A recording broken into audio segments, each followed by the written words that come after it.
The mother suddenly realized something was seriously wrong with her daughter's body. The dinner. She tried to pick up a piece of meat, but after over 10 tries, it still didn't move. She kept falling when she walked. And strangely, every fall ended with her face hitting the ground. But when the mom rushed her to the hospital in a panic, she noticed something off. Because when normal people fall, they instinctively use their hands to break the fall. But her daughter's hands didn't have a single scratch. Even after a full checkup, the doctor said it was just minor bruising. So, the uneasy mother insisted on a complete exam. And during a motor test, the doctor noticed something alarming. The girl couldn't even balance on one leg, or touch her nose with her finger accurately. Though the doctor was starting to suspect something, all he said was to keep a daily journal of her symptoms. Aya was born into an ordinary family of 6. Her father ran a small tofu shop. They didn't have much, but life was full of happiness. Today was her high school entrance exam, but she fell asleep on the bus. When she woke up, she had already missed her stop, so she ran toward school as fast as she could, but after only a few steps, she lost her balance and fell, ignoring the pain. She picked up her things and kept running. Meanwhile, the exam had already begun. In her rush, Aya fell again, this time scraping her knees, and even damaging someone's bicycle. That person turned out to be Asu, who was actually planning to skip the exam. Though he complained out loud, he still helped Aya without hesitation. Just then, rain started pouring down. Watching her limp through the rain, Su finally gave in.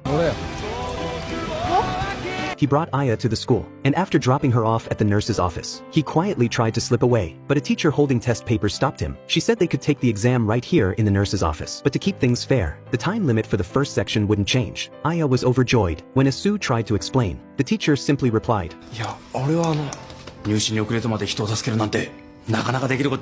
Maybe it was the compliment from the teacher, but the two of them took the test together, even though they'd started late. They both got into the University of Tokyo, while everyone was happy for Aya, and excited about her bright future. Her mom noticed something off again. She spilled a drink outside the glass, then couldn't pick up food with her chopsticks. What seemed like small clumsy moments to others, made her mother fall into deep thought. To protect Aya's health, she urged her to go to the hospital, but Aya brushed it off. After her mom left, Aya suddenly saw double, but she just assumed she hadn't rested enough. The next morning, she tripped and cut her chin. Then came the doctor's call, confirming her mother's worst fear.